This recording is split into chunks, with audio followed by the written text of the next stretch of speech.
பாடுவேன். கடைசி சரணம். வாழ வயதுள்ளோரும் நீங்கும் வயதால் முதிர்ந்தோர்களும், வாழ வயதுள்ளோரும் நீங்கும் வயதால் முதிர்ந்தோர்களும், வாழகதம் வாயினாலும் படி உமை போற்றுவாரே. என்று அடங்கா திரும் தேவா என்றென்று நண்பா.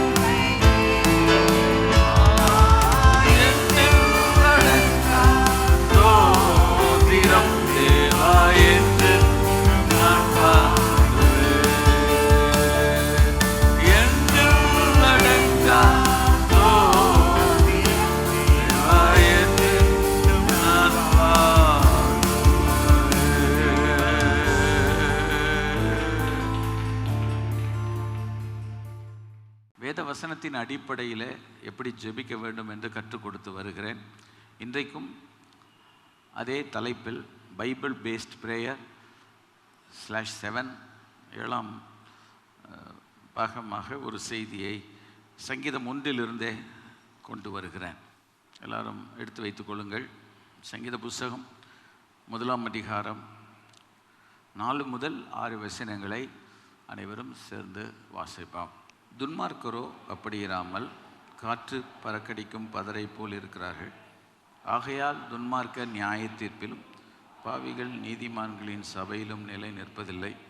கர்த்தர் நீதிமான்களின் வழியை அறிந்திருக்கிறார், துன்மார்க்கரின் வழியோ அழியும்.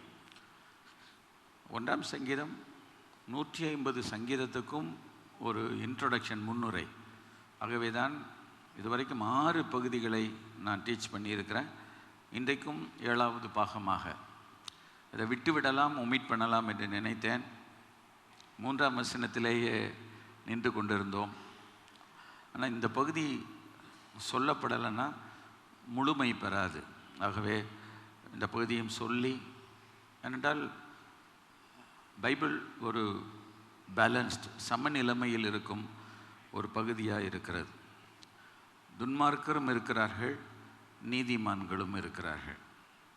வெறும் துன்மார்க்கர் என்று சொல்லி நாம் கண்டனம் பண்ணி முடிக்கிறவர்கள் அல்ல. நீதிமான்கள் என்று சொல்லி அவர்களை மாத்திரம் உயர்த்தி முடிக்கவும் இல்லை. 2 விதமான மக்கள் இருக்கிறார்கள்.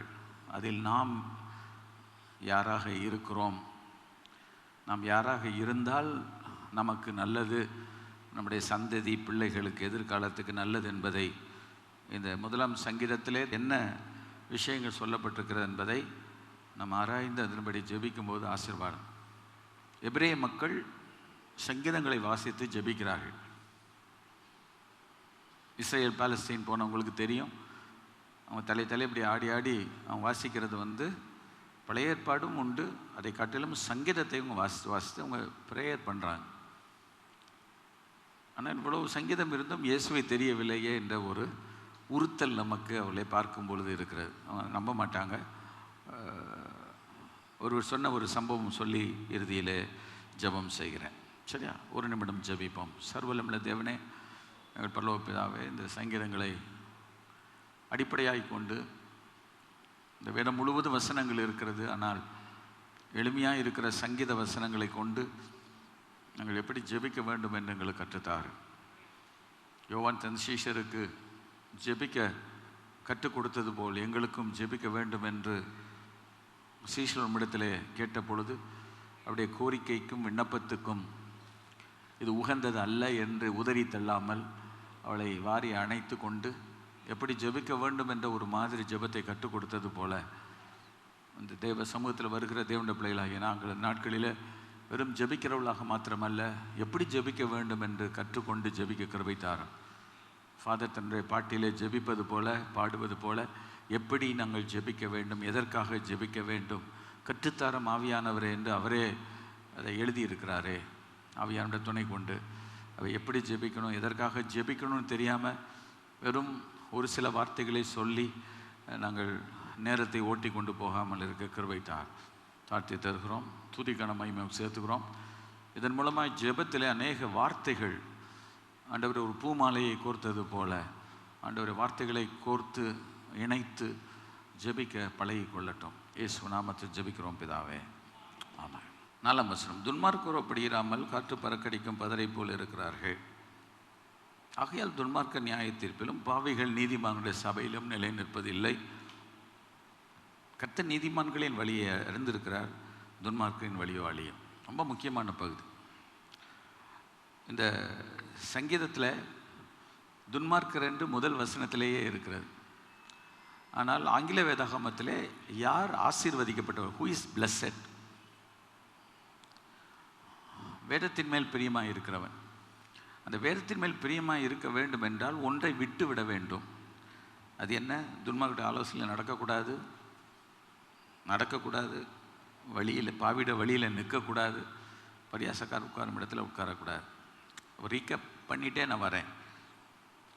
நடக்கக்கூடாது, நிற்கக்கூடாது, உட்காரக்கூடாது. One leads to another downfall. ஒரு ஆலமரம் ஒரே நாள் விழாது, கொஞ்சம் கொஞ்சமாக தான் விழும். அதனால் எங்கே ஆரம்பிக்கிறாரோ அந்த இடத்த விட்டு நம்ம கவனிச்சுட்டே வந்தோம்னா நம்ம கவனமாக ஜாக்கிரதையாய் நம்முடைய வாழ்க்கையை வாழ்வோம். கர்த்தருடைய வேதத்தில் இரவும் பகலும் தியானமாக இருப்போம். அப்படி தியானமாக இருக்கிற மனுஷன் ஹூ இஸ் பிளஸட், யார் பாக்கியவான் என்று வேதம் சொல்லுகிறது என்றால் 3ஆம் வசனத்தில் ஒரு ஒப்பீடு கொடுக்கப்படுகிறது. வேதத்தில் அளவீடுகள் இருக்கிறது, ஒப்பீடுகள் இருக்கிறது. கம்பேர். இப்போ நீங்கள் உங்களுடைய மாஸ்டர் டிகிரி எக்ஸாம்ஸ் எல்லாம் எழுதும்போதெல்லாம் ஒரு ஸ்டேட்மெண்ட் கொடுத்து கிவ் அனலிட்டிக்கல் ஸ்டேட்மெண்ட் இல்லை அனலிட்டிக்கல் எக்ஸ்ப்ளனேஷன் என்று கேட்பார்கள். இதனுடைய ப்ரோஸ் கான்ஸ் எழுதுங்கன்னு கேட்பாங்க. இதுக்கு ஃபார் அண்ட் அகெயின்ஸ்ட் எழுதுங்கன்னு கேட்பாங்க. இப்போ பிஜி லெவலுக்கு போகும்பொழுதெல்லாம் டிஸ்கஸ், எக்ஸாமின் அப்படின்னு தான் கொஸ்டின்ஸ் வரும். ஸோ அப்போது அதுக்கு ஒரு 20 பக்கம் 25 பக்கம் நம்ம எழுதணும். ரைட்டா?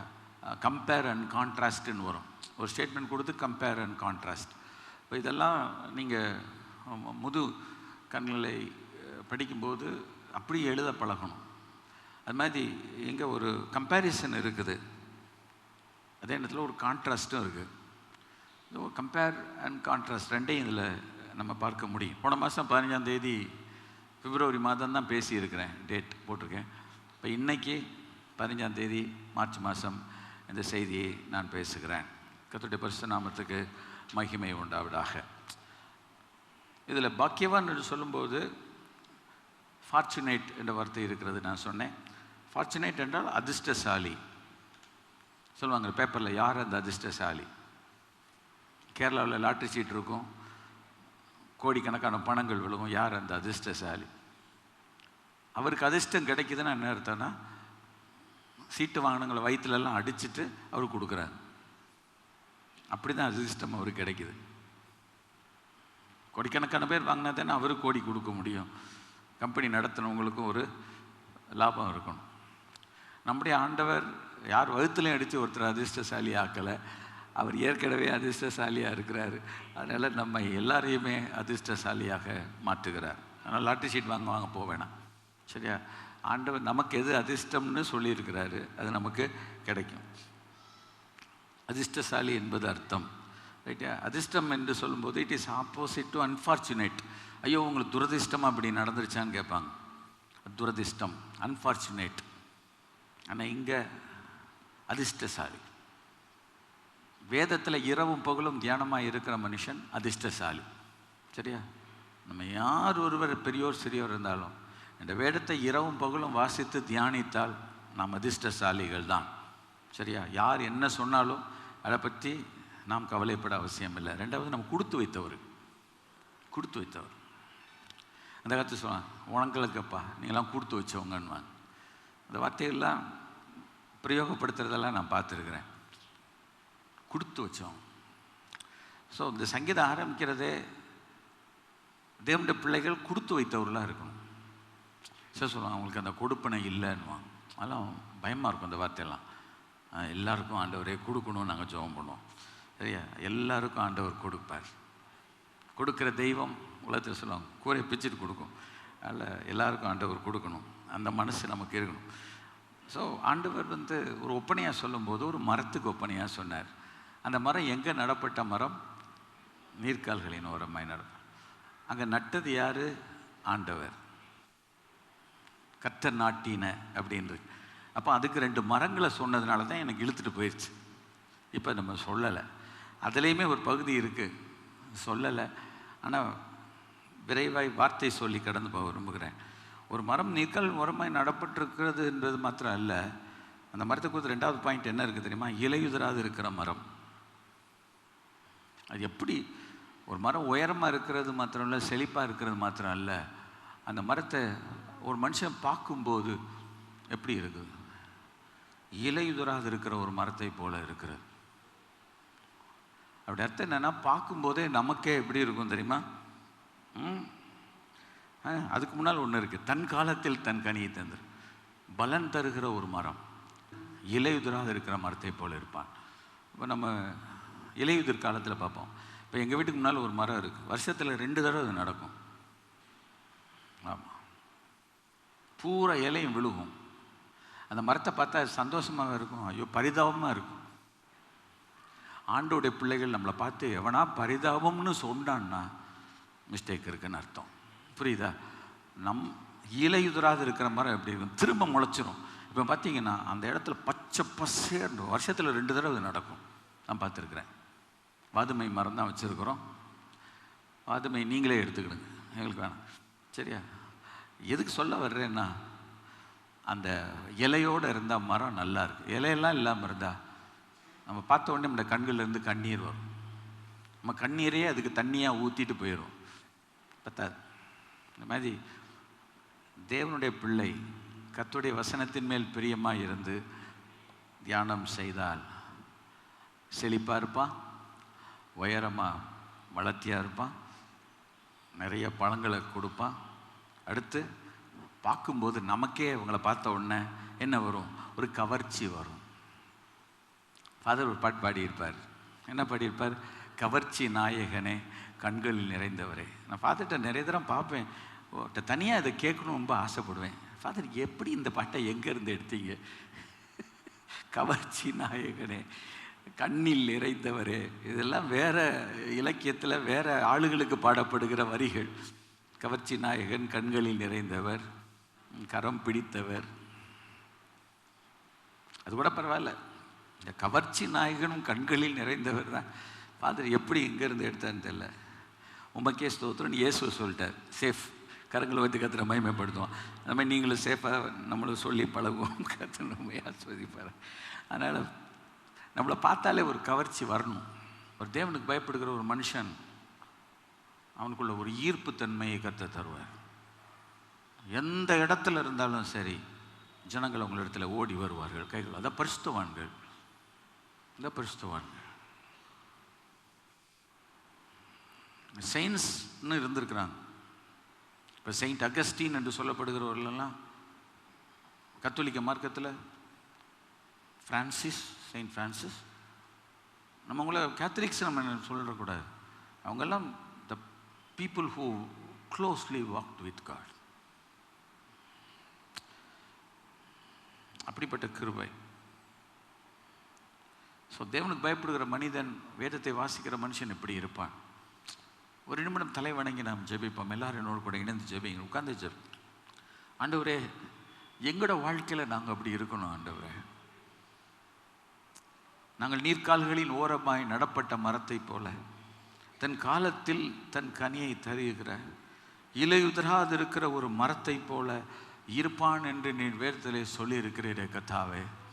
எங்களோட வாழ்க்கை அப்படிப்பட்ட ஒரு வாழ்க்கையாக இருக்கட்டும். ஒரு விதத்தில் நாங்கள் உயர்ந்து ஓங்கி வளருகிற ஒரு மகிமையான மரத்தை போலவும், இரண்டாவதாக தகப்பனே, எங்கள் வாழ்க்கையின் மூலமாய் மற்றவர்கள் நன்மை பெறுகிற, ஆசீர்வாதம் பெறுகிற, விடுதலை பெறுகிற, அவருடைய வாழ்க்கைக்கு வேண்டிய அற்புதங்கள் அதிசயங்கள் நடப்பதற்கு நாங்கள் பயன்படுத்தப்படுகிற ஒரு தேவ மனிதனாய், ஒரு தேவ மனுஷியாய் நாங்கள் இருக்கணும் ஆண்டவரே. இதைத்தான் வேதத்தில் ஒப்பனையாக சொல்லி இருக்கிறது. தேவனுக்கு பயப்படுகிற மனிதனை இந்த மரத்துக்கு ஒப்பனையாய் சொல்லும்போது வெறும் ஒரு காய்ந்த மரமாக அல்ல, செழிப்பான மரமாக, ஆண்டவரே பழம் கனிகள் கொடுக்கிற மரமாக. மூன்றாவதாக எங்களோட வாழ்க்கையில் ஆண்டவரே எங்களை பார்க்கும்போது ஜனங்கள் எங்களை கண்டு யாரும் பரிதாபமான பார்வையோடு பார்க்கக்கூடாது. எங்களை பார்க்கும்போது ஐயோ பாவம் என்று யாரும் சொல்லிவிடக்கூடாது. இவர்களைப் போல் நாங்கள் இருக்க வேண்டுமே, இவர்களைப் போல் நாங்கள் ஜீவிக்க வேண்டுமே, இவர்களைப் போல் பாட வேண்டுமே, இவர்களைப் போல ஜெபிக்க வேண்டுமே, இவர்களைப் போல கர்த்தருடைய வார்த்தையை ஸ்தேவானை போல பிரசங்கிக்க வேண்டுமே.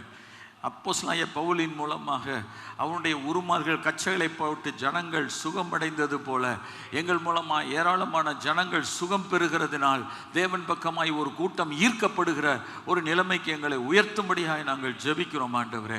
எங்களை கண்டால் பிசாசுகள், அந்தகார சக்திகள், அசுத்த வல்லமைகள் அலறி ஓடுகிற ஒரு நிலைமையில் எங்களை கர்த்தர் உருவாக்கும்படியாக நாங்கள் ஜெபிக்கிறோம். அப்படிப்பட்ட ஒரு மனிதனாய், மனுஷியாய் ஆண்டவரே எங்கள் சபையில் இருக்கிற ஒவ்வொருவரை கர்த்தர் மாற்றும்படியாக ஜெபிக்கிறோம். தேவ கரத்துக்கு ஒப்பு கொடுக்குறோம். இயேசு நாமத்தில் ஜெபிக்கிறோம் எங்கள் ஜீவன் நல்ல பிதாவே, ஆமென். 1-2 நிமிஷம் ஜெபம் பண்ணேன். நீங்கள் வீட்டில் போய் இந்த மாதிரி வச்சு ஒரு 1 மணி நேரம் 2 மணி நேரம் ஜெபம் என்ன பயன்படுத்தணும்னு ஜெபம். 3, அந்த மரத்தை பற்றி சொல்லிட்டு டக்குன்னு அடுத்த வார்த்தை பாருங்கள். அதுலேயும் சில நிமிடங்கள் செலவழிக்கிறேன். ஏன்னா நிறையா நான் உங்களுக்கு சொல்லி கொடுக்கணும்னு சொல்லியிருக்கேன். அவன் செய்வதெல்லாம் வாய்க்கும். And what ever he does he prospers என்று போட்டிருக்கிறது. அவன் எதை செஞ்சாலும் அது செழிக்கும். It comes to maturity. ஒரு தேவனுடைய மனுஷன் அவனுக்கு கர்த்தர் கொடுத்துற வார்த்தை பாருங்க. இன்னொரு வார்த்தை, everything they do will succeed.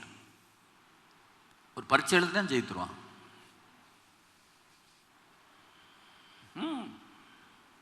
Examination ஹாலில் போய் உட்காந்தாங்கன்னா எவ்வளோ பெரிய பிரச்சனையான பேப்பர்ஸாக இருந்தாலும் ஃபினிஷ் பண்ணிடுவாங்க. அதுபோல் சில என்ஜினியர்ஸ் இருப்பாங்க, சில டாக்டர்ஸ் இருப்பாங்க, எவ்வளோ பிரச்சனைகளால் தீர்க்க முடியாது. அவங்க வந்து இப்படி நாடி பிடிச்சிட்டு சொல்லிடுவாங்க, இதுதான் ப்ராப்ளம். இன்றைக்கி இருக்கிற நிறைய ஒரு மனுஷனை டெஸ்ட் பண்ணுறதெல்லாம் அந்த காலத்தில் இல்லை. அந்த காலத்தில் கை நாடியை பார்த்தே பாதி வியாதி கண்டுபிடிச்சி மருந்து கொடுத்து சூப்பர் டாக்டர்ஸ்லாம் இருந்திருக்காங்க. இது தவறுன்னு நான் சொல்லலை.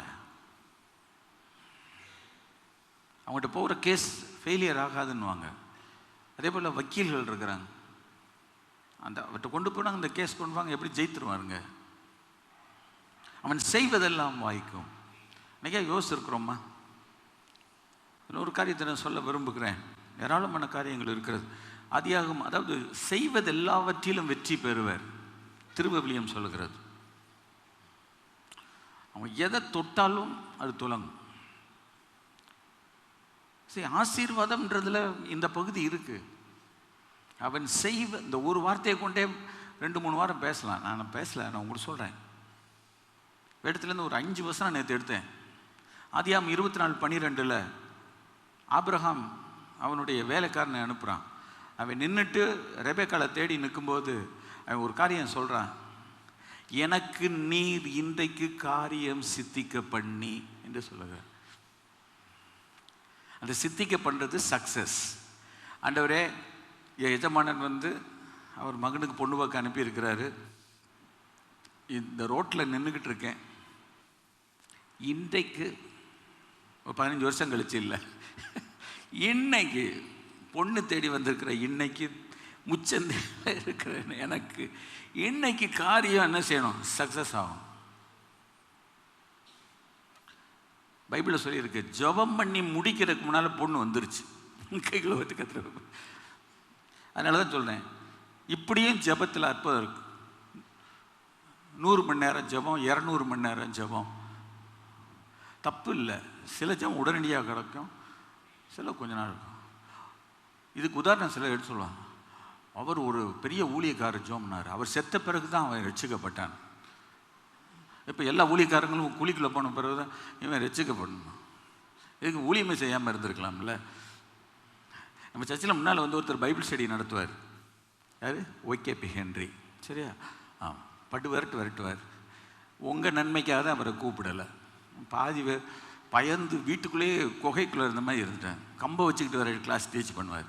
அவர் சொல்லுவார், தம்பி பாஸ்டர் பென்னி என்ன சொல்லுவார், சுவிட்சை அமுக்கணும்னா அமுக்கிக்கிட்டேவா இருக்கணும்னுவார்.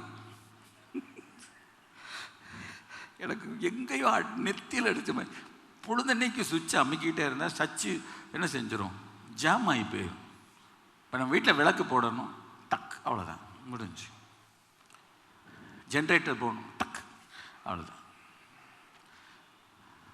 கிரைண்டர் அவ்வளோதான், ஒரு தட்டு தான். இப்படி ஓடணும்னா அது ஓடாமல் போயிடும். ஒரு மணி நேரம் ஜெபம் பண்ணலாம், ஒரு 10 மணி நேரம் ஜெபம் பண்ணலாம். சரி விடுங்க, 24 மணி நேரம் ஜெபம் பண்ணலாம். 100 மணி நேரம் போய் ஜெபம் பண்ணிகிட்டே இருந்தோன்னா சுவிட்சு தீ பிடிச்சிரும். இருக்கிற இடம் தீ பிடிச்சி எரிஞ்சிடும். கரெக்டாக தேவ சித்தம் தெரிஞ்சு ஜெபம் பண்ண 2 மினிட்ஸில் முடிச்சிடலாம். அதுக்காக 3 நாள் நீங்கள் கேட்பீங்க எஸ்தர் ஜெபம் பண்ணான்னு. அது வேற பிரச்சனை. ஒரு ஜனத்துக்கு விரோதமாகவே சட்டம் போட்டிருக்கு, அது வேற பைபிளில் இருக்குது. அதிகமான நேரங்கள் ஜெபம் பண்ண. ஆனால் ஆண்டவரே லூக்கா 18 சொன்னாரே, ஒரு அம்மா போய் தொடர்ந்து தொந்தரவு பண்ணிக்கிட்டு இருக்கா. அவன் அநீதி பாவி பொழுதுன்னைக்கு தொந்தரவு பண்ணுறான், அதனால் சீக்கிரம் பதில் கொடுப்போம்னு ஒரு பதிலை கொடுத்து முடிச்சிட்டாப்புல.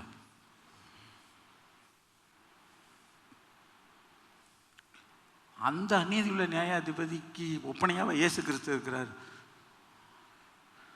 சொல்லிக்கிட்டே இருக்கணும்னா இப்போ அவர் காது கேட்கலையா? இப்போ இதெல்லாம் போயிடும், இந்த நியூஸ் எப்படியா போயிடும். சரியா?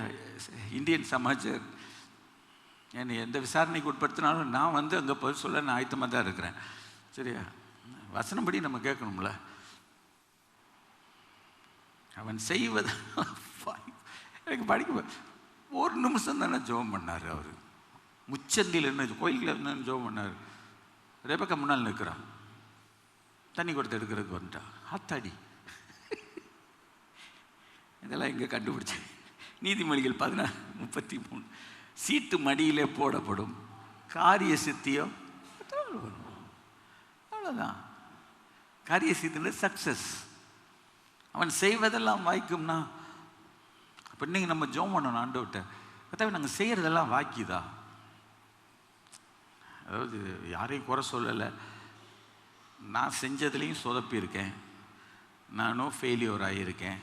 ஆனால் என்னை திங்க் பண்ண வச்சது நான் என்ன எங்கே தப்பு பண்ணேன்னு கேட்க வச்சிச்சு. கையில் ஊற்ற மகிமைப்படுத்துவோமாக.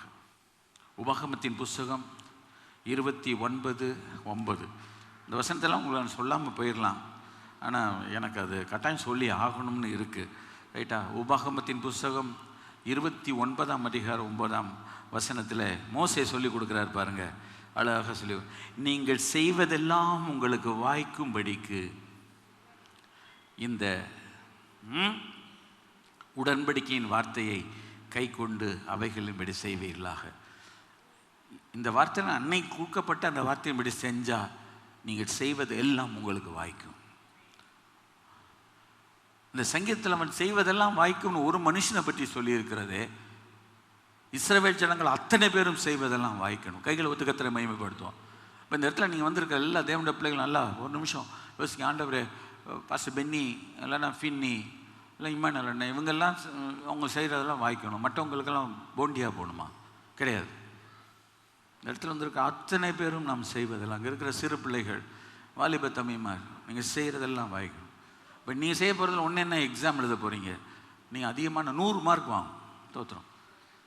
முடிஞ்சால் 101 கூட போட்டுட்டு எங்கேயோ தனியாக போட்டேன்னு அவர் தள்ளாடும். 30% நாமத்துக்கு மகிமை உண்டாவிடா. ஆமாம், இங்கிட்ட அரை போட்டு 35 போட்டு சமாளித்து எப்படியா இல்லை பாஸ் பண்ண விடும், அப்படியெல்லாம் விடக்கூடாது. 100க்கு 100 எடுக்கணும். கர்த்தர் அப்படி நம்மளை அழைத்து இருக்கிறார். எப்பவும் நம்முடைய நம்பிக்கையில் கரெக்டாக இருக்கணும். கைகளை உயர்த்து கர்த்தரை மகிமைப்படும். உங்களை உற்சாகப்படுத்துகிறேன். சரி, இந்த இடத்துல யாரும் வந்தவங்க சோர்ந்து துக்கமுகமாக போகக்கூடாது, சந்தோஷமாக போகணும். நம்ம செய்கிறதெல்லாம் வாய்க்கணும். சரி, உதாரணம் நீங்கள் எப்போவுமே ஒரு உதாரணம் எடுப்பீங்க, அந்த யோசேப்பு எடுப்பீங்கன்னு எனக்கு தெரியும். அது கர்த்தர் யோசேப்போடு இருந்தால் அவன் காரிய சித்தி உள்ளவனான அவன் செய்த காரியம்லாம் வாய்த்தது. ஆனால் அதுக்கு முன்னால் நான் இன்னொன்று சொல்லிடுறேன். 2 நாளாகமத்தில் 32:30 இந்த மாதிரி வசனங்களை எடுக்கும்போது எனக்கு ரொம்ப சேலஞ்சிங்காக இருக்கும். 32:30 வாசிக்கிறேன், கவனிங்கள். எசேக்கியா, இந்த எசேக்கியா, எந்த எசேக்கியா? இந்த எசேக்கியா ராஜா. அவன் கீயோன் என்னும் ஆற்றிலே அணை கட்டி அதன் தண்ணீரை மேற்கே இருந்து தாழ தாவீதி நகரம் எது? பின்னி எருசலேம் தானே. தாவீதி நகரம் எது? எருசலேம் தானேப்பா. சிட்டி ஆஃப் டேவிட் வந்து எருசலேம். எருசலேம் மலைகள் மேலாக இருக்குது, 7 குன்றின் மேலே இருக்குது. ஆமாம், எருசலேமுக்குள்ளே ஒரு இடம். சரி சரி, ஓகே, எனக்கு இஸ் குட், ரைட், ஓகே.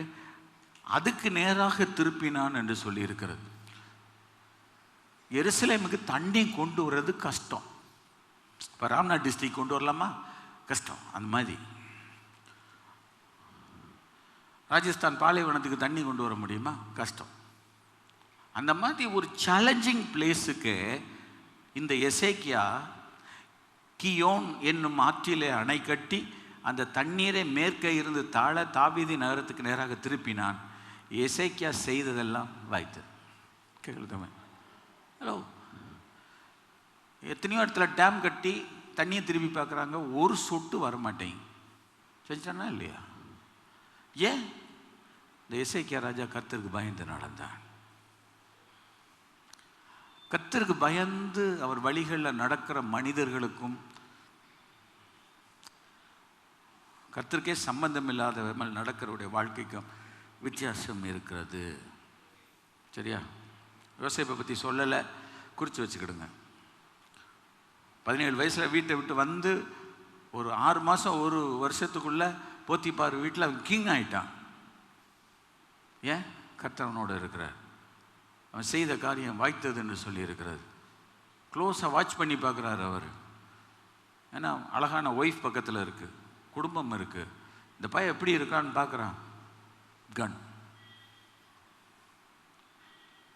கர்த்தர் யோசேப்போடு இருந்தார். அவன் செய்த காரியம் எல்லாம் வாய்த்தது. அப்போ ஒரு தேவனுடைய பிள்ளை வேத வசனத்தை தியானித்து மரத்தை போல் இருக்கிற அந்த மனுஷன் எதை செஞ்சாலும் அதில் வெற்றி வரணும். கைகளை ஒத்து கத்திர மகிமைப்படும். நம்ம செய்கிற காரியத்தில் சக்ஸஸ் வரணும். வரலன்னா உட்காந்து யோசிக்கணும்.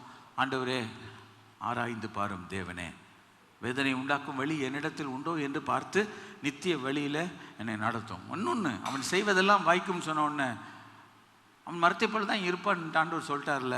அவன் பார்த்துல வீட்டில் படுத்து தூங்கலாம்னு நினச்சா தப்பு. அவன் செய்வதெல்லாம் a man of action.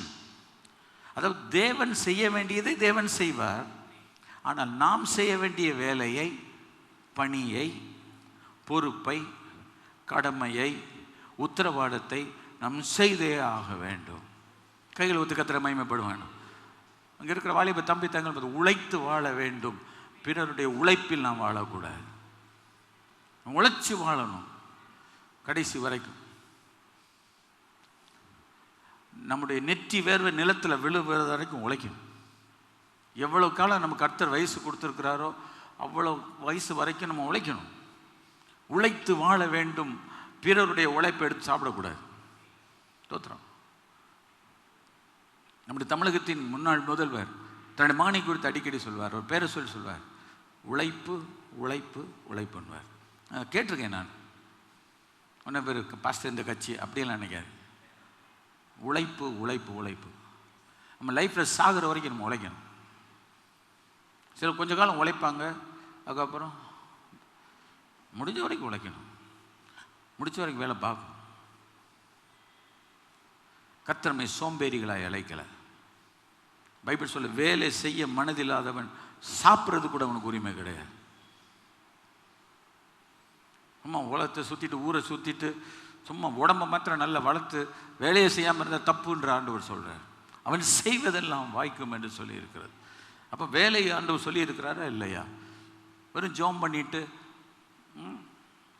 Bible மாத்திரம் வாசிச்சுட்டே நான் இருக்கிறேன்ட்டு வேலை செய்யாமல் இருந்தால் என்ன நடந்திருக்கும்?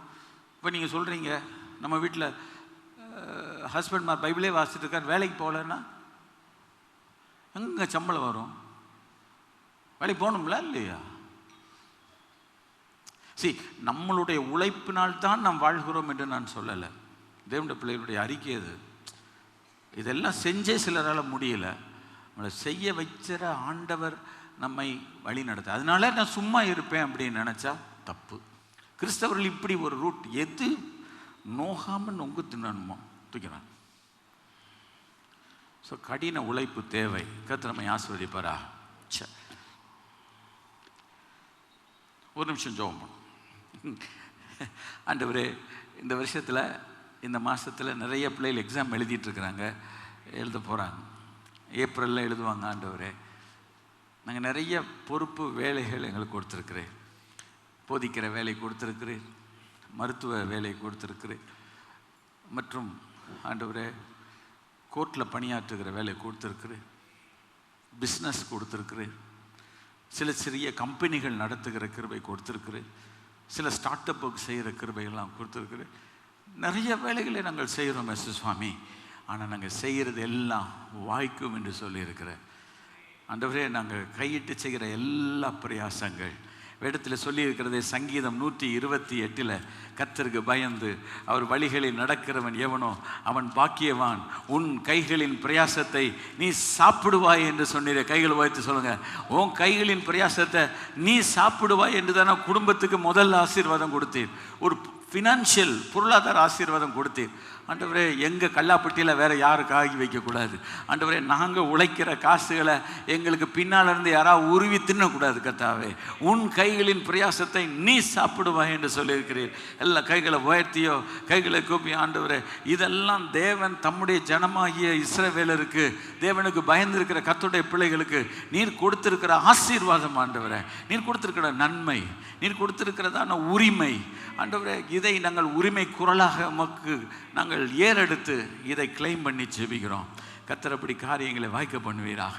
நல்ல செய்திகள், நல்ல சாட்சிகளை கேட்க பண்ணும். இயேசு நாமத்தை ஜெபிக்கிறோம் ஜீவன நல்ல பிதாவே, ஆமென். அடுத்து இப்படி சொல்லிட்டு கம்பேர் அண்ட் கான்ட்ராஸ்ட். 4ஆம் வசனத்தை படிங்க. துன்மார்க்கரோ அப்படி இராமல் வந்துட்டாரா? எப்படி? துன்மார்க்கரோ அப்படி இராமல் என்று வேதத்தில் ரொம்ப தெளிவாய் ஆண்டவர் சொல்லியிருக்கிறார். அப்போ பைபிளில் யார் துன்மார்க்கர் யார் நீதிமான்கள் என்று தெரியணும். தெரியணுமா வேண்டாமா? அப்படி இல்லையா? துன்மார்க்கன்னு சொல்லியிருக்கீங்க, நீதிமான்கள் சொல்லி, யார் துன்மார்க்கர் யார் நீதிமான்கள்? இப்போ நம்ம நியாயம் தீர்க்க வேண்டாம். ஆனால் ஆண்டவர் சொல்லியிருக்கிறார் துன்மார்க்கன் எப்படி இருப்பான், நீதிமான் எப்படி இருப்பான் இருக்கு. 3 வசனம் இருக்குது. திரும்ப வாசிக்கிறேன். துன்மார்க்கரோ அப்படி இராமல் காற்று பறக்கடிக்கும் பதரை போல் இருக்கிறார்கள். கவனித்துக் கொள்ளுங்கள் எல்லாரும், பைபிள் எடுத்து படிங்க. ஆகையால் அவங்க பதரை போல் இருக்கிறதினால் தான் கர்த்தர் சொல்லுகிறார். ஸோ பிகாஸ் ஆஃப் தட் துன்மார்க்கர் நியாய தீர்ப்பிலும் பாவிகள் நீதிமான்களுடைய சபையிலும் நிலை நிற்க முடியாது. நிலை நிற்க முடியாது. நான் பின்னால் விளக்கம் தர்றேன். அவங்க வரலாம், ஆனால் ஜெயிக்க முடியாது.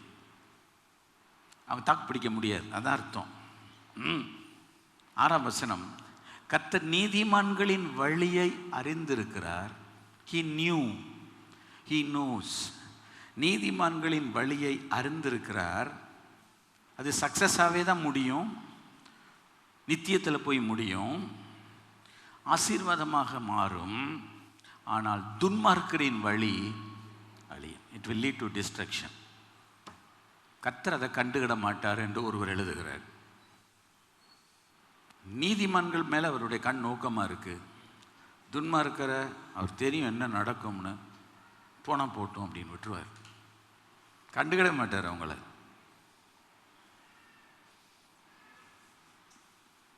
நீங்கள் இந்த எந்த விளக்கம் கொடுத்து தப்பிக்க முடியாது. எத்தனை ஆயிரம் ஊழியக்காரன் கூப்பிட்டாலும் நடக்காது. துன்மார்க்கரின் வழி அழியும்னா அழியும். அவ்வளோ. there is no compromise at all. ஏன் இந்த வசனத்தை சொல்கிறேன்னா, இது ஜனங்களுக்கு சொல்லப்படலைன்னா ஜனங்கள் குளிர் விட்டு போய் மனம் போன வழியில் தங்கள் விரும்புகிற பாதையில் அவங்க பிரயாணப்பட்டுக்கிட்டே இருப்பாங்க. பூசி மொழிகிட்டு கிடப்பாங்க. பைபிள் இருவரும் கருக்குள்ளப்பட்டேன். துன்மார்க்கனை வெட்டுச்சுன்னா நீதிமானுக்கு ஏதோ நல்லது செய்ய போகுது. இந்த 3 வசனத்தை வாசித்து முடிப்போம். கர்த்தர் ஆசீர்வதிப்பார். ஒரு கேள்வி, பாஸ்டர், துன்மார்க்கர் யார், நீதிமான்கள் யார்? ஃபின்னி லைட்டாக அதை டச் பண்ணார், முடிக்க முடியாது. ரைட்டாக வர்ற காலத்தில் அதை டச் பண்ணுவோம். உங்களுக்கு புரிதலுக்காக ரோமர்கள் நிருபம் 1ஆம் அதிகாரம், உங்களுக்கு ஒரு ஹோம்ஒர்க் இன்னைக்கு கொடுக்குறேன், சரியா? மதியானம் சாப்பிட்டுட்டு கூட வாசிக்கலாம், சரியா? அதில் சாப்பிட்டுட்டு வீட்டில் போய் ஒரு இடத்துல வாசிங்க. விலங்கலை திங்கக்கிழமை, விலங்கலை செவ்வாய்க்கிழமை வாசிக்கணும். வேறு என்ன பண்ணுறீங்களோ, சூப்பு குடிக்கிறீங்களோ, சுக்கா வறுவல் சாப்பிட்றீங்களோ, உட்காந்து இதை என்ன செய்யணும், ஒரு இடத்த வாசிக்கணும். 18ஆம் வசனத்திலேருந்து 16லேருந்தே நீங்கள் வாசித்தா சரிதான், சரி 32ஆம் வசனம் வரைக்கும் வாசிக்கணும். இதில் நிறைய வசனத்தை நான் வாசிக்க மாட்டேன், ஏன்னா அசிங்கம். நிறைய வார்த்தை சொல்ல அசிங்கம். 28ஆம் வசனத்திலேருந்து படிக்கிறதே நமக்கே கடவுள் ஏன் இந்த பைபிளில் எழுதி வச்சது, இதுக்கு போய் விளக்கம் கொடுக்கக்கூடாது. சிலர் வசனத்துக்கு நான் விளக்கம் கொடுக்குறேன்னு இதெல்லாம் பேசக்கூடாது. படிச்சுட்டு நம்ம மண்டையில் நமக்கு தெரியும் இது என்னன்னு, நம்ம புத்திக்கு தெரியும், ஞானத்துக்கு தெரியும், அப்படி கடந்து போயிடும். ஆனால் வேதத்தில் கர்த்தர் எல்லாத்தையும் தெளிவாக எழுதி வைத்திருக்கிறார். ரொம்ப ரொம்ப அவலட்சம். இன்னைக்கு இருக்கிற உலகத்தின் பாவங்களுக்கு பைபிள் 2000 ஆண்டுகளுக்கு முன்பே எழுதி வச்சிட்டார், சரியா? இன்னைக்கு இருக்கிற எல்லா அவலட்சணமான விஷயத்துக்கும் இதுக்கு மேலே நான் சொல்ல விரும்பலை, பைபிளில் இருக்குது. ஏன் இந்த வசனத்தை வாசிக்க சொன்னேன்? 18ஆம் வசனத்தில் கவனிங்க, கடந்து போகணும், நேரம் கம்மியாக இருக்குது. 18ஆம் வசனம், சத்தியத்தை அநியாயத்தினாலே, சத்தியம்னா உண்மை, அடக்கி வைக்கிற மனுஷருடைய எல்லாவித அவபக்திக்கும், அண்டர்லைன் பண்ணிக்கிடுங்க. இங்கிலீஷ் பைபிளில் பாருங்கள், அன்காட்லின்ற வார்த்தை போட்டிருக்கும். Who is ungodly? யார் யார் காட்லியே இல்லையோ அவங்க எல்லாம் அன்காட்லி. காட்லி பக்திக்குரியவர்கள், அன்காட்லி பக்தி இல்லாதவர்கள், துன்மார்க்கர். இது விளக்கும் பின்னால் சொல்கிறேன். அடுத்து, சத்தியத்தை அநியாயத்தில் அடக்கி வைக்கிற மனுஷருடைய எல்லா வித அவபக்திக்கும் அநியாயத்துக்கும் விரோதமாய், அதுக்கு ஆங்கில வேதாகமத்தில் அன்ரைச்சியஸ்னஸ்ன்னு போட்டிருக்கு. When the unrighteousness will come, when ungodly people are prevail over, the unrighteousness will follow. righteousness நீதியான காரியங்கள், இது அநியாயமான காரியங்கள். எப்போ அநியாயம் நடக்கும், அக்கிரமம் நடக்கும்னா, பக்தி இல்லாதவனும் பாவியும் தலை தெறிக்க ஆடும்போது, தலை தெறிக்க எந்திரிச்சு தலைமை தூக்கத்துக்கு வரும்போது, அதிகாரங்கள் செலுத்தும் போது, ஆட்சி செய்யும் போது, அநியாயங்கள் பூமியில் சர்வசாதாரணமாக நடக்கும். வேத்த சொல்லிக்கு நீதிமான்கள் ஆண்கும் போது, சொல்லுங்க, தெரியலையா வசனம்? சொல்ல மாட்டேன்றீங்களா? பட்டணம் களிகூறும் என்று சொல்லி இருக்கிறது. கைகளை வைத்து கத்திர வயப்படும். அந்த வசனத்தை எல்லாரும் படிக்கணும், சின்ன பிள்ளைகள். நீதிமான்கள் ஆளுகை செய்யும் போது பட்டணம் களிகூறும், துன்மார்க்கர் ஆளும்போது ஜனங்கள் தவிப்பார்கள் என்று இருக்கிறது. நம்ம ஸ்கூலில் ஒரு நல்ல வாத்தியார் இருந்தால் பாடம் சூப்பராக போகும். கேடுகட்ட ஒரு வாத்தியார் வந்துட்டாருன்னா கிளாஸ் ஒன்றும் இல்லாமல் போயிடும். ஒத்துக்கிறீங்களா இல்லையா? நம்ம பகுதிக்கு ஆளுகை செய்கிறதுல ஒரு நல்ல மனுஷன் இருந்தாருன்னா ஓரளவு நல்லா இருக்கும். சரியில்லாத மனுஷன் வந்தான்னா அந்த இடத்துலையே பிரச்சனை தான் இருக்கும். இப்போ நம்ம எதில் தவிக்கிறோம்ன்றதை நம்ம பார்க்கணும், கவனிக்கணும். இது தேவனுடைய ஜனங்கள் கவனிக்கிறதே கிடையாது. இதை பூசி மொழிகிட்டே போயிட்டுருக்காங்க. மொழிகிட்டோம். சத்தியத்தை அநியாயத்தினாலே அடக்கி வைக்கிற மனுஷருடைய எல்லாவித அவபக்திக்கும் அநியாயத்துக்கு. அப்போ அவபக்தி எங்கே இருக்குதோ அநியாயம் வந்துடும். அதற்கு விரோதமாய் வாசிங்க, தேவ கோபம் எங்கேருந்து? பூமியிலேருந்து பொத்துக்கிட்டல, மேலேருந்து. மேலேருந்து நெருப்பு விழுதுன்னு அர்த்தம். கையில் ஒத்துக்கிட்டு ஒரு தடவை சங்கீதம் 76 வாசித்து உங்களுக்கு பதில் சொன்னேன், ஞாபகம் இருக்கா? அதான் சங்கீதம் 76 இருக்கு. வானத்திலிருந்து நியாய தீர்ப்பு கேட்க பண்ணினீர், பூமி பயந்து அமர்ந்தது. உண்மையான தெய்வம் இல்லாமல் தாங்களே சில தெய்வத்தை, அதுக்கு ஒரு வசனம் இங்கே சொல்லப்பட்டிருக்கிறது, வாசிக்கலாம். ரைட்டா? 21. அவள் தேவனை அறிந்தும் தேவனன்று மைமைப்படுத்தாமலும் ஸ்தோத்திரியாமலும் தங்கள் சிந்தனைகளினால் வீணரானார்கள். அவள் தங்களை ஞானிகள் என்று சொல்லியும் பைத்தியக்காரராகி அழிவில்லாத தேவனுடைய மகிமையை அழிவுள்ள மனுஷர்கள்.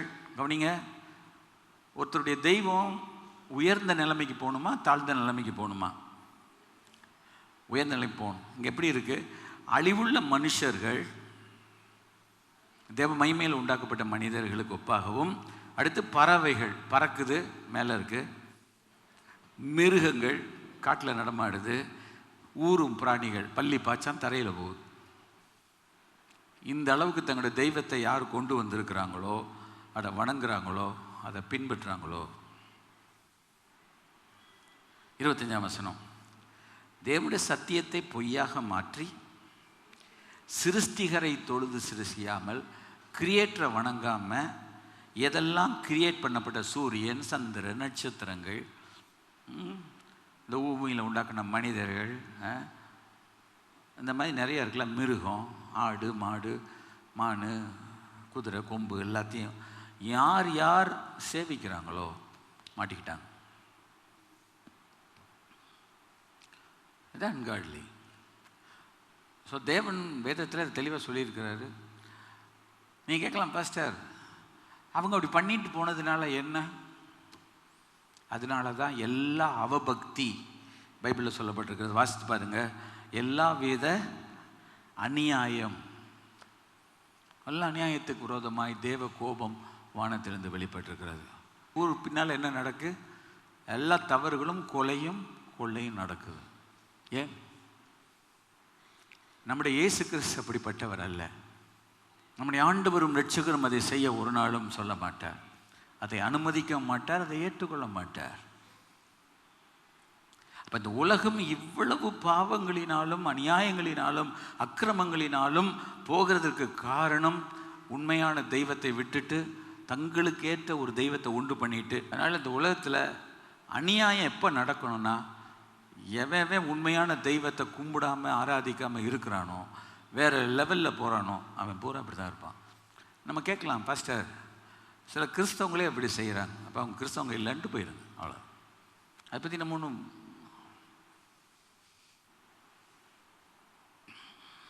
கர்த்தர் நம்மை காப்பாரா? ஒரு நிமிடம் கண்களை முடிச்சோம் பண்ணுவோம். கர்த்தாவே, இந்த சத்தியத்தை ஒரு சில வார்த்தைகள் சொல்லி என்னுடைய பிள்ளைகள் விளக்கி இருக்கிறேன். முழுவதும் நாள் விளக்க முடியாது. ரோமருக்கு நிருபத்தை படித்தா தான் தெரியும். அவபக்திக்கு பிறகு தான் அநியாயமே ஒழிய, அநியாயம் முதல்ல, அவபக்தி ரெண்டாவது இல்லை. அவபக்திக்கு அடுத்து தான் அநியாயம் வருது. ஒரு அக்கிரமம் நடக்குதுன்னா மேலே உள்ள அந்த முடிவு சரியில்லை. கர்த்தாவே, நாங்கள் எங்களை உய்த்து ஆராய்ந்து பரிசுத்தமான தெய்வத்தை ஏற்றுக்கொண்டு, நானே வழி சத்தியம் ஜீவன் என்று சிலுவையிலே ரத்தம் சிந்தி மரித்து அடக்கம் பண்ணப்பட்டு உயிரோடு எழுந்து பரலோகத்துக்கு போய் திரும்ப வர இருக்கிற இயேசு கிறிஸ்துவின் நாமத்தினாலே எங்களுடைய ரட்சிப்பை நாங்கள் பெற்றுக்கொள்ள, எங்கள் பாவ மன்னிப்பை பெற்றுக்கொள்ள, பரிசுத்த ஆவியின் அபிஷேகத்தை பெற, நித்திய வாழ்வுக்கு நேராய் நடைபெற கிருபை தாரும். இயேசு நாமத்தை ஜெபிக்கிறோம் எங்கள் ஜீவன நல்ல பிதாவே, ஆமென். வசனமாக துன்மார்க்கர் அப்படி இராமல் காற்று பரடிக்கும் பதரை போல் இருக்கிறார்.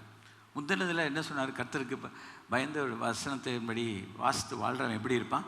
ஒரு மரத்தை போல் இருப்பான்னு சொல்லிட்டு, துன்மார்க்கர் அப்படியெல்லாம் இருக்க மாட்டாங்க, மரத்தை போல் இருக்க மாட்டாங்க, காற்று பறக்கடிக்கும் பதரை போல இருப்பார்கள். பதர்னா என்ன? உமின்னு சொல்லுவோம் இல்லையா? அரிசியை அரைக்கும் போது உமி வரும். அந்த உமியை வச்சு அப்படின்னு ஊதுனா இல்லை, ஒரு காற்று அடித்தா போதும். பைபிளில் சொல்லியிருக்கா இல்லையா? துன்மார்க்கரோ அப்படி இராமல் காற்று பறக்கடிக்கும். கடவுளுக்கு பயந்த மனுஷன் மரத்தை போல இருப்பான். ஆனால் துன்மார்க்கர், அன்காட்லி பீப்புள் எப்படி இருப்பாங்கன்னா, பைபிள் சொல்லியிருக்கு, யார் எவ்வளவு பூசட்டும் முழுகட்டும், அவங்களுக்கு ஏற்ற மாதிரி சாதகமாக பேசட்டும், மீட்டிங் நடத்தட்டும், துன்மார்க்கர் பதரை போல தானே இருப்பார். Because my Bible says that. வானம் பூமி ஒழிஞ்சு போன வார்த்தை ஒழியாது. துன்மார்க்கர் நல்லா இருப்பாங்கன்னு எப்படி சொல்ல? காற்று பறக்கடிக்கும் பதரை போல இருப்பாங்க. காற்று வீசும்போது பைபிள் சொல், காற்று தனக்கு இஷ்டமான இடத்தில் வீசுகிறது. நம்ம பாட்டில் நினச்சி இவங்க மேலெல்லாம் வீசக்கூடாது, இவங்க பறந்து போயிடுவாங்க. அதனால் இந்த காற்றை நான் எப்படியாயிலும் திருப்பி விடணும். ஒன்றும் நடக்காது. இது யார் இந்த வேலை செய்கிறது? அவங்களோட தவறான மக்களோட தொடர்பு வச்சுருக்கவங்க. அவங்க மேலே கடவுளுடைய வார்த்தை நியாய தீர்ப்பு வந்துடக்கூடாதுன்ட்டு அவங்களுக்கு சாதகமாகவே ஒரு அரணை அமைத்து சுற்றி சுற்றி வந்துகிட்டே இருப்பாங்க. ஆண்டவர் எல்லாம் கிடையாது. நான் ஒரு காற்றை அனுப்பினேன், ஒரு கீழ்த்திசை காற்றை அனுப்பினார். இவ்வளோ அளவுக்கு கொண்டு வந்து எதை போட்டார்? ஆலையில் போட்டார். நான் என்ன காற்றை அனுப்புவேன்னு எனக்கு தெரியும். என்கிட்ட யூரோக்கலித்தான் இருக்குது, எனக்கு கீழ்த்திசை காற்று ஏகப்பட்ட காற்று நான் வச்சுருக்கிறேன். 4 திசையிலேருந்து காற்றை அனுப்பும்போது தூக்கிட்டு போயிடுவார். அதே போல் இருக்கிறார்.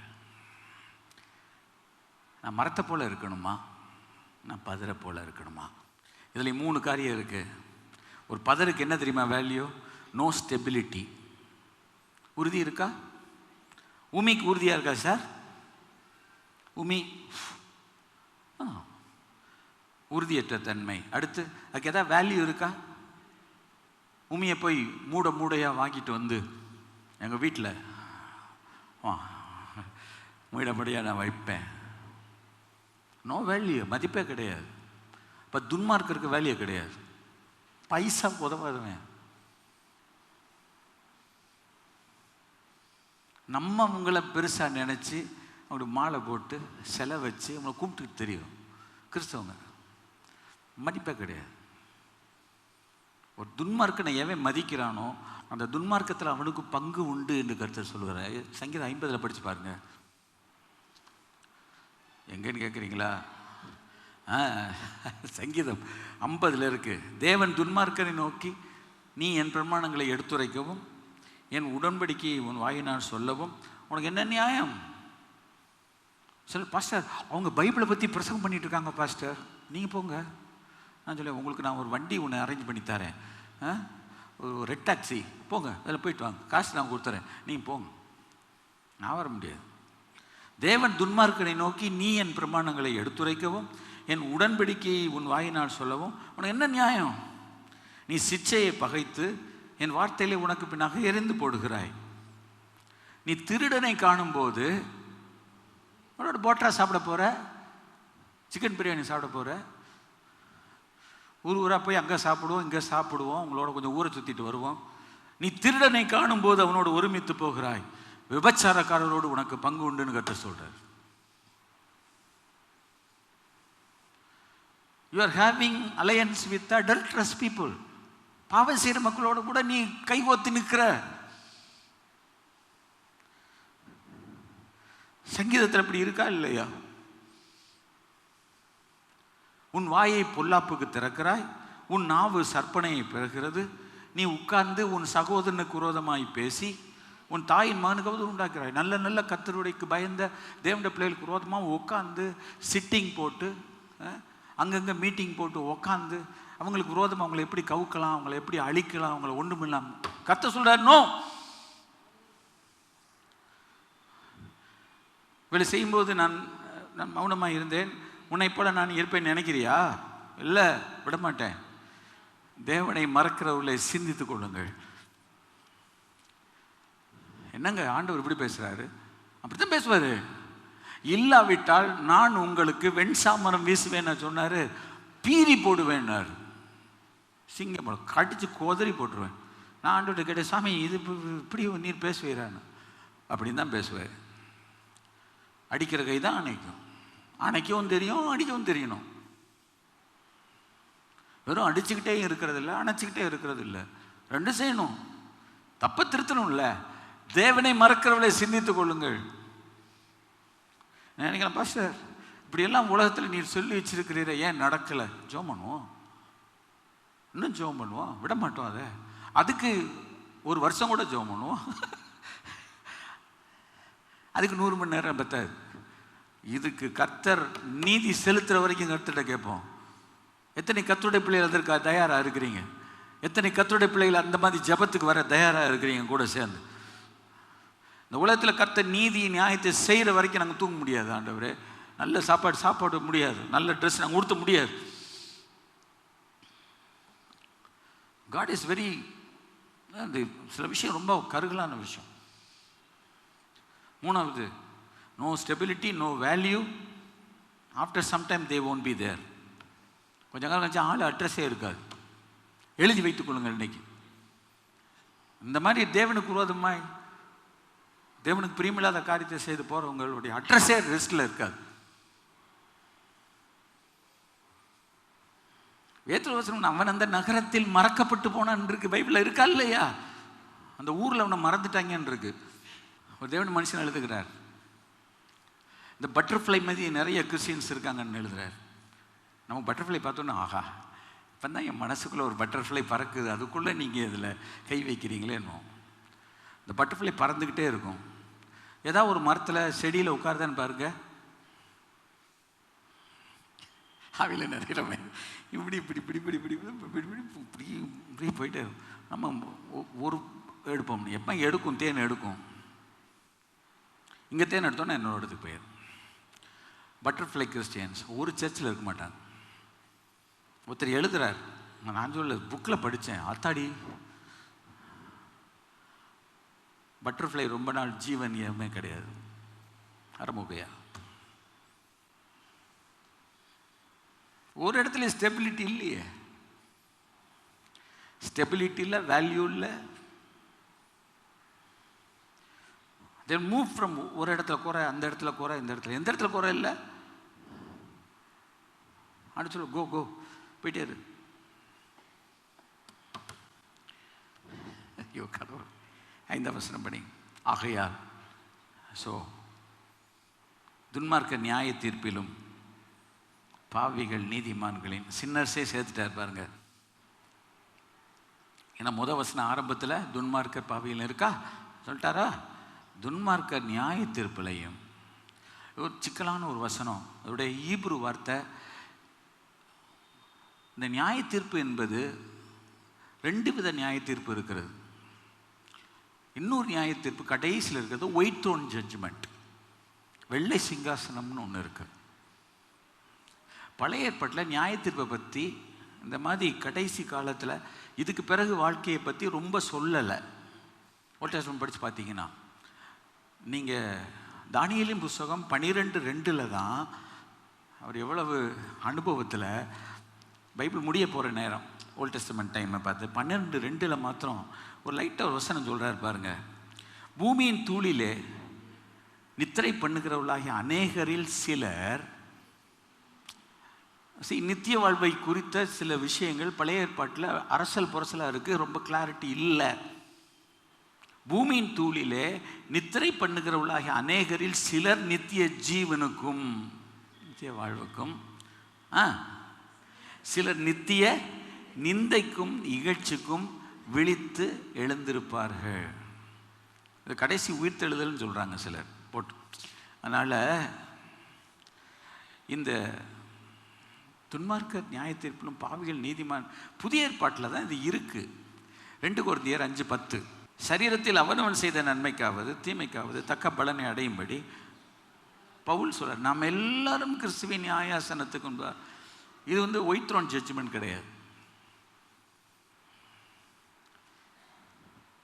ஏன்னா இது பலன் பெறுவதற்கு. நன்மை செய்தால் நன்மை வாங்க, தீமை செஞ்சால் தீமை வாங்கிட்டு போகிறதுக்கு. பாஸ் பண்ணால் உங்களுக்கு சர்டிஃபிகேட், ஃபெயில் ஆனவங்களுக்கு கொடுக்க முடியாது.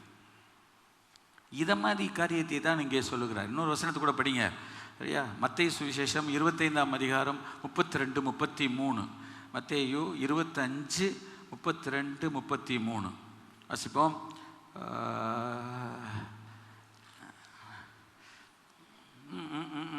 அப்பொழுது சகல ஜனங்களும் கற்றுக்கொண்டதாக சேர்க்கப்படுவார்கள். மெய்ப்பனானவன் செம்மறி ஆடுகளையும் வெள்ளாடுகளையும் 2ஆய் பிரிக்கிறது போல பிரித்து செம்மறி ஆடுகளை வலது பக்கத்திலும் வெள்ளாடுகளை தமது இடப்பக்கத்தில் நிறுத்துவார். கர்த்தர் செப்பரேட் பண்ணிடுவார். மரத்தை தனியாக கொண்டு போயிடுவார், பதரை தனியாக கொண்டு போயிடுவார். பதரை எரிஞ்சு சாம்பலாக போயிடும். சாம்பல் எதுக்குங்க? எல்லாம் எரிஞ்சு போயிடும். கர்த்தர் இப்படி பண்ணுவார். இப்போ ஆண்டவர் பயந்த கர்த்தருடைய பிள்ளைகள், இன்றைக்கு நீங்களும் நானும் நமக்கு கடவுள் கொடுத்த நம்பிக்கை என்ன, விசுவாசம் என்ன, நம்முடைய எதிர்காலம் நமக்கு என்ன, இதை நினச்சி நம்ம கர்த்தருக்குள்ள நன்றி செலுத்தி, அவங்க அப்படி இருக்காங்க, இவங்க அப்படி இருக்காங்க, அவங்க இவ்வளோ தப்பு செஞ்சவங்க நல்லா இருக்காங்க, இந்த வேலை நமக்கு சொல்லியே கிடையாது. அது கர்த்தர் பார்த்துக்கூடாது. நம்ம யாரையும் நியாயம் தீர்க்கக்கூடாது, யாரை பற்றியும் கமெண்ட் அடிக்கக்கூடாது. அதோடு விட்டுட்டு நம்ம ஒழுங்காக வாழ்ந்துட்டு போயிடணும். புரியுதா? நம்ம எந்த இடத்துல இருக்கிறோமோ சுற்றி இருக்க வீடுகளை பார்த்துக்கிட்டு அந்த சோழி இருக்கக்கூடாது. நம்ம வேலையை பார்த்தோமா போயிட்டு இருக்கணும். கர்த்தர் ஆசீர்வதிப்பாராக. துன்மார்க்க நியாய தீர்ப்பிலும் பாவிகள் நீதிமான்களின் சபையிலும் வருவாங்க, போயிடுவாங்க. யோபை குற்றம் சொல்றதுக்கு சாத்தான் வந்தான், அங்கேயேவா நின்னா? வந்தான், பிரச்சனை பண்ணிட்டான், சொன்னான். என்ன எங்கே சுற்றிட்டு வர்றேன்னு கேட்டார். சொல்லிட்டியா? அவ்வளோதான். ஃபோட்டோ எடுத்தாச்சா? கிளம்பு கிளம்பு கிளம்பு. ஃபோட்டோ எடுத்தாச்சா? கிளம்பு கிளம்பு கிளம்பு போ, அவ்வளோதான். 6ஆம் வசனம் சொல்லி முடிக்கிறேன். கர்த்தர் நீதிமான்களின் வழியை அறிந்திருக்கிறார். எது சொல்லுகிறது? நீதிமான்களுடைய பாதை நடுப்பகல் வரைக்கும் பிரகாசிக்கிற சூரிய வெளிச்சம் போல இருக்கும். கொஞ்சம் கொஞ்சமாக அந்த வெளிச்சம் அப்படி கூடும். ஹல்லேலூயா. நீதிமான்களுடைய பாதை நடுப்பகல் வரைக்கும் பிரகாசிக்கிற சூரிய வெளிச்சம் போல இருக்கும். கர்த்தர் நீதிமான்களின் வழியை அறிந்திருக்கிறார், துன்மார்க்கரின் வழியோ அவ்வளோதான். சங்கீதம் 15:1-5 இன்னைக்கு வாஸ்தவ வசனத்தை படித்து பாருங்க. சங்கீதம் 24:1, 3ஆம் வசனம் 4ஆம் வசனத்தை படித்து பாருங்க. கேட்கலாம், பாஸ்டர் நாங்கள் இப்படிப்பட்டவங்கெல்லாம் எப்படியாயிலும் சர்ச்சுக்குள்ளே இருக்காங்களே பாஸ்டர், எப்படியா சர்ச்சுக்குள்ளே வந்துடுறாங்களே பாஸ்டர். அப்படியா? சரி, வரட்டும் வரட்டும். எதுக்கு? மனம் திரும்பணும், அவங்க அழிஞ்சு போயிடக்கூடாது, அவங்க இயேசுவை ஏற்றுக்கொள்ளணும், ஒரு பிள்ளையாக மாறணும், பரலோகராஜ்யம் வரணும். ஆனால் பாஸ்டர் வந்தவங்க அப்படியே தான் இருக்காங்க பாஸ்டர், மாறுறதே கிடையாது. 6ஆம் வசனம். சிரிச்சுட்டே சொல்கிறீங்களா பாஸ்டர்? நீதிமான்களின் வழியை கர்த்தர் அறிந்திருக்கிறார். எனக்கு தெரியும். துன்மார்க்கரின் வழியோ போகிற போக்கில் போய் போட்டுன்னு போயிடுவான். துன்மார்க்கரின் வழி டிசாஸ்டர், எண்ட் அப் இன் டிஸ்ட்ரக்ஷன். நம்ம ஏன் பயப்படணும்? நம்ம கர்த்தருக்கு பயந்து ஏன் பயப்படணுன்றேன்? கர்த்தர் நீதிமான்களின் வழியை அறிந்திருக்கிறார். என்னை பற்றி அவருக்கு தெரியும். மகா சபையில் நீதியை பிரசங்கித்தேன், என் உதடுகளை மூடேன். 1 மணி நேரம் பேசிகிட்டு இருக்கிறேன். மகா சபையில் நீதியை பிரசங்கித்தேன், சரியானதை பிரசங்கம் பண்ணுவோம், சத்தியத்தை பேசுவோம், என் உதடுகளை நான் மூடேன். நான் சொல்ல வேண்டிய நான் சொன்னேன். கர்த்தர் என்கிட்ட கணக்கு கேட்க மாட்டார். கர்த்தர் நீதிமான்களின் வழியை அறிந்திருக்கிறார், துன்மார்க்கரின் வழியோ அழியும். அப்போ நல்லா கவனிச்சுக்கிடுங்க. The blessedness of the righteous people, அவங்க ஹாப்பி லைஃப். ஆனால் துன்மார்க்கர், the pitiable end of the wicked lead to destruction and disorder. முடிஞ்சிடும். ஏன் பாஸ்டர்? நீதிமான்களின் வழியை அறியலாம், துன்மார்க்குடைய வழியை போய் ஏன் அறியணும்? கர்த்தருக்கு பாருங்க, 100க்கு 90 பேர் தப்பு பண்ணிக்கிட்டே இருக்காங்கன்னா அவங்கள போய் பார்க்கவா கர்த்தர் அழைச்சிருக்காரு? நம்ம சர்ச்சையில் ஒருத்தர் சொன்னேன், எங்களுக்கு கர்த்தர் போலீசிங் வேலை கொடுத்தாரான்னு கேட்டேன். இந்த சர்ச்சுக்குள்ளே வந்து ஒருத்தர் அங்கே தப்பு பண்ணுறாங்க, இங்கே நின்று என்னப்பா பண்ணுறாங்க, எங்களை கர்த்தர் வந்து கேமராவாக வச்சுருக்கிறாரு வாட்ச் பண்ணுறதுக்கு, போலீசிங் வேலையை பார்த்துருக்கான். அதெல்லாம் கிடையாது. சத்தியத்தை சொல்லிட்டு போயிட்டே இருக்கணும். கர்த்தர் நீதிமான்களின் வழியாக இருந்திருக்கிறார். கரெக்டாக இருக்கிறவங்க கர்த்தருடைய ராஜ்யத்துக்கு கரெக்டாக போவாங்க.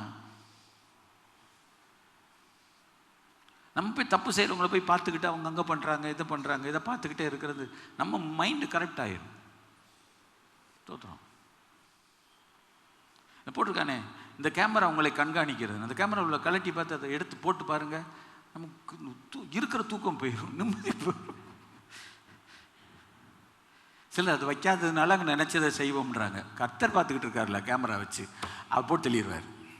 அவர் போட்டு தெளிவார். 8 நேரத்தில் சரியாக செய்ய. கர்த்தர் நீதிமான்களின் வழியை அழிந்திருக்கிறார், துன்மார்க்கரின் வழியை அழியும். கைகள் விட்டு கர்த்தர் மகிமைப்படுது. அதனால் தைரியமாக கர்த்தருடைய பிள்ளைகள் நீங்கள் நம்ம வழியில் கர்த்தருக்கு பயந்து நடக்கணும். ஏன்னா அவங்க வழியில் அழியும்னா ஸ்லிப் ஆகும், ஷேக் ஆகும். கொஞ்ச நாள் நல்லா இருப்பாங்க, ஒரு வலிக்கிட்டு இப்படி போகும். அப்புறம் கொஞ்ச நாள் கழிச்சு இப்படியே ஆடுவான், ஒரு தொப்படின்னு கீழே விடுவான். கர்த்தர் நம்முடைய அழைக்கலை, கர்த்தர் நீதிமான்களின் வழியை அறிந்திருக்கிறார். நீங்கள் நான் சொல்லுங்கள், கர்த்தர் டெய்லி நீர் என்னை வாட்ச் பண்ணுறதுக்காக ஸ்தோத்திரம். கைகளை உயர்த்தி ஆண்டவருடைய நீர் என்னை வாட்ச் பண்ணுறதுக்காக முக ஸ்தோத்திரம். ஒரு சின்ன உதாரணம் சொல்லி முடிக்கிறேன். ஒரு அருமையான ஒரு ப்ரீச்சர் பாஸ்டர் D.L. மோடி, ஒரு பெரிய பைபிள் காலேஜ் ஆரம்பித்து அமெரிக்காவில் ரைட்டா சிக்காகோவில் பெரிய ஊழியங்களை அவர் செஞ்சார். அவர் இதில் ஒரு நல்ல ஒரு பைபிள் ஸ்காலர், ஒரு டீச்சர் இருந்தார்.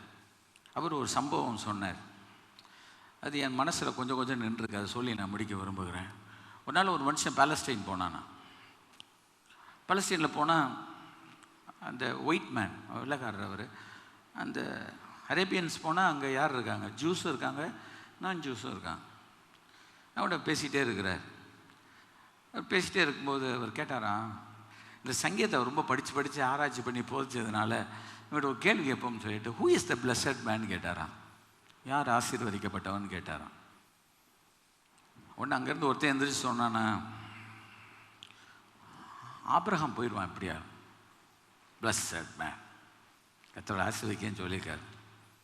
ஒன்று ஒருத்தர் கேட்டானா எந்திரிச்சு, அவனை ஆசீர்வதிக்கப்பட்டவன் சொல்கிறேன், அவன் ஒய்ஃபையே சிஸ்டர்னில் சொன்னான்னா, நான் ஒய்ஃபையே வேற என்னல சொல்லிட்டு இருக்காரு, இவர் என்ன சொல்ல அப்படின்னு கேட்குறேன். இவர் மாதிரியெல்லாம் நாங்கள் பின்பற்ற முடியாது அப்படின்னாராம். இது வந்து ஒரு ஒரு உண்மையாக நடந்த சம்பவம், ஒரு ஊழியக்காரர் சொன்னது. கவனிங்க சத்தியத்தை. ஒருத்தர் அப்போனா மோசே எப்படி தான் சூப்பர் லைஃப் சார், அவர் எப்படியாவது பரலோகம் போயிடுவார், அவரை நம்ம பார்த்து நடந்தால் போதும்னாராம். ஒருத்தன் சொன்னானா, ஏய் மோசே வந்து ஒருத்தட்ட போய் ஒருத்தனை வெட்டி ஒரு அங்கும் இங்கும் பார்த்து புதைச்சிட்டு போயிட்டான், கொலை பண்ணிட்டான். ஊழியத்தை ஆரம்பிக்குமே கொலையில் தான் ஆரம்பிச்சிச்சான்னு. அது மாத்திரம் இல்லை, ஆண்டவர் வந்து பேச சொன்ன மலையை ஓங்கி அடிச்சிட்டார். அதனால் கடவுள் சொல்ல உள்ளெல்லாம் போக முடியாது, இத்தோட பேச்சை நிறுத்தும், போக்கூடாது, நெல் அப்படின்னு. அவன் மாதிரியை பின்பற்றி நாங்கள் எங்கே சார் போகிறது? சரி அப்படி போச்சா, சரி அடுத்து மூணாவது சார், தாவீது நல்ல மனுஷன் சார், ரொம்ப ரொம்ப நல்லவர். உன்னை ஒருத்தன் சொன்னான், தாவீதா பெரிய தப்பு பண்ணியிருக்கான் சார், சரித்திரம் இருக்குது, அவரை பற்றி உங்களுக்கு தெரியும், 51 சங்கீதத்தை அதுக்காகவே பாடி வச்சிருக்கிறாரு. அது மாத்திரம் இல்லை, ஆண்டவர் எண்ணக்கூடாதுன்ற இடத்துல ஜனத்தை எண்ணனால ஆண்டவர் பெரிய பிரச்சனையாக வந்துச்சு. இப்போ யார் மாதிரியை பின்பற்றுறது அப்படின்னு. இப்போ அந்த இடத்துல வயசான ஒரு யூத மனிதர் எழும்பினாரா, வயசான யூதர். அவர் எந்திரிச்சு சொன்னாரா, என் கையில் ஒரு சின்ன புக்கு இருக்குது, அவர் அதை நம்புறேன்னு கூட சொல்லலை, ஆனால் அந்த புக்கு படிச்சிருக்கேன், அந்த புத்தகம் உண்மையாக இருந்தால் அந்த புத்தகம் உண்மையாக இருந்தால் நான் படித்த வரைக்கும் அதில் இயேசு கிறிஸ்துன்னு ஒருத்தர் இருந்தார், அவர் ஒருத்தர் தான் உண்மையாக நேர்மையாக நீதியாக ஆசீர்வாதமாக அவர் நடந்தார். அவர் வாழ்க்கையை நம்ம பின்பற்றினா நம்ம நித்தியத்துக்கு நம்ம போய் சேருவோம் அப்படின்னாரா. யார் அவர்? நம்முடைய கர்த்தரும் அருமை இரட்சகருமாய் இயேசு கிறிஸ்து. நம்மால் அந்த உயர்ந்த ஸ்டாண்டர்டுக்கு வர முடியாது, ஆனால் அந்த இயேசுவை நம்ம பார்க்கணும். அந்த இயேசுவை நான் எங்கே பார்க்கலான்னா, இந்த வேதத்துடைய 66 புத்தகத்தில் ஆதியாகமத்திலிருந்து வெளிப்படுத்தின விசேஷம் வரைக்கும் ஒவ்வொரு புத்தகத்துக்குள்ளேயும் ஒரு சிவப்பு நூல் ஓடுகிறது. அது கர்த்தர் அருமை இரட்சகர் இயேசு நமக்காய் சிலுவையில் ரத்தம் சிந்தினார். அதனால தான் பாவ மன்னிப்பு, ரட்சிப்பு, நித்திய ஜீவன், பரலோக வாழ்வு நமக்கு இருக்குது. நம்ம பண்ண வேண்டியது இந்த பைபிளை படித்து படித்து படித்து படித்து படித்து இயேசுவை அறிஞ்சு அவரை போல் வாழ முற்பட்டோம்னா நாம் பாக்கியவான்களாக இருப்போம். கைகளை தட்டி கர்த்தரை ஸ்தோத்திரப்படுது. எழுப்பிட்டு ஜெபம் பண்ணுவோமா? Let's all stand to our feet. இப்படி வச்சு நீங்கள் இந்த சங்கீதத்தை படித்து கூட 10 நிமிஷம் நான் எடுத்தேன், வேகமாக நான் சொல்லியிருக்கிறேன். ஆனால் துன்மார்க்க நீதிமான்களை பற்றி வித்தியாசம் எடுத்து நம்ம இந்த சபையிலையோ வெளியில் பிரசங்கத்திலேயோ காட்டாமல் சும்மா பூசி முழுகி மக்களின் அபிமானத்தை பெற, அவங்கள் நமக்கு நல்ல சாட்சி நம்ம பற்றி சொல்லணும், இல்லைன்னா அந்த ஒரு கூட்டத்தை நம்ம பக்கத்தில் இழுக்கணும், இல்லை இவங்களை எல்லாமே நம்ம பின்னணியத்தில் கொண்டு வந்து சேர்க்கணும். இயேசு ராஜா பின்னால், சிலுவை கொடி பின்னால் நம்ம வரவே கூட கைகளை தட்டி கத்திரே தோதுருவேன். அப்படி இருக்கணும். சரியா? எல்லாம் சந்தோஷமாக இருக்கோம். கரங்களை உயர்த்தி நம்ம நோக்கி பார்க்கிற இயேசு. ஹல்லேலூயா. இத்தனை திரளான சாட்சிகள் நம்மை சூழ்ந்து இருக்கிற பாரமான யாவற்றையும், நம்மை சூழ்ந்து நிற்கிற பாரத்தையும் தள்ளிவிட்டு விசுவாசத்தை துவக்குகிறவரும் பூரணருமாகிய இயேசு கிறிஸ்துவை நோக்கி நமக்கு நியமித்திருக்கிற ஓட்டத்தில் பூரணமாய் நம்ம ஓடிக்கிட்டே இருப்போம். கைகளை தட்டி கத்திர ஸ்தோத்திரம். ஆண்டவரே, நல்ல சத்தியத்தை எனக்கு தந்ததுக்காக ஸ்தோத்திரம், சொல்லி கொடுத்ததுக்காக ஸ்தோத்திரம். இந்த மாதிரி வசனங்களை எடுத்து வாசித்து வாசித்து ஜெபிக்க எங்களோட தனிப்பட்ட வாழ்க்கை பரிசுத்தமாகும். எங்களோட தனிப்பட்ட வாழ்க்கை உம்மை போல மாறும். உம்மை போல் நாங்கள் மாறும் பொழுது இந்த உலகத்தில் மற்றவர்களை கண்டு பயப்பட வேண்டிய தேவையில்லை, அஞ்சி ஒதுங்க வேண்டிய தேவையில்லை. கர்த்தர் நீதிமானாகிய என்னை, என் வழியை அவர் அறிந்திருக்கிறார். நான் சோதிக்கப்பட்ட பின்பு சுத்த பொன்னாக விளங்குவேன் என்று சொன்னது போல எங்களை நீர் ஒரு பொன்னாக மாற்றி கொண்டிருக்கிறதுக்காய், எங்களை பரிசுத்தமாய் மாற்றி கொண்டிருக்கிறதுக்காய், வல்லமை நிறைந்த மனிதனாய் மனுஷியாய் மாற்றி கொண்டிருக்கிறதுக்காய் ஸ்தோத்திரம். ஸ்தோத்திரம் ஸ்தோத்திரம். இரவும் பகலும் இந்த வேதத்தின் மேல் தியானமாய் இருக்க, இதில் சொல்லப்பட்ட தேவனையும் இயேசுவையும் அறிகிற அறிவு தான் எங்கள் வாழ்க்கைக்கு பெரிய அறிவே ஒழிய, இந்த உலகத்தில் எத்தனை டாக்டர் பட்டம் பெற்றாலும் PhD பட்டம் பெற்றாலும் நல்லது. ஆனால் அதை காட்டிலும் என் இயேசு கிறிஸ்துவை அறிகிற அறிவின் மேன்மைக்காக எல்லாவற்றையும் நஷ்டம் என்று விட்டேன், குப்பையுமா எண்ணுகிறேன் என்று சொன்ன பவுலை போல நாங்கள் வாழ கிருபை தாரும். காட்சி தருகிறோம், துதிகன மகிமை செலுத்துகிறோம். இயேசுவின் நாமத்தில் ஜெபிக்கிறோம் ஜீவன நல்ல பிதாவே. என் ஆத்துமாவே கர்த்தரை ஸ்தோத்திரம், என் முழுவதுமே என் பரிசுத்த நாமத்தை ஸ்தோத்திரம்.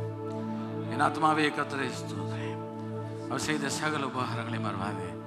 ஆமென். விளம்படிக்க தாயிற்கு இயேசு கிறிஸ்துவின் கிருபை, பிதாவாகிய தேவனுடைய அன்பு, பரிசுத்த ஆவியான அந்யோன்யம், சந்தோஷம், சமாதானம் நம்ம அனைவரோடும் சகல பரிசுத்தவான்களோடும் இடைய வருகை பரியந்தம் இருப்பதாக. ஆமென். கர்த்தர் உன்னை ஆசீர்வதித்து உன்னை காக்க கடவுள். கர்த்தர் தம்முடைய முகத்தை உன்மேல் பிரகாசிக்க பண்ணி உன்மேல் கிருபையாக இருக்க கடவுள். கர்த்தர் தம்முடைய முகத்தை உன்மேல் பிரசன்னமாக்கி உனக்கு சமாதானம் கட்டளையிட கடவுள். ஆமென். கர்த்தர் ஆசீர்வதிப்பாரா. தேங்க்யூ.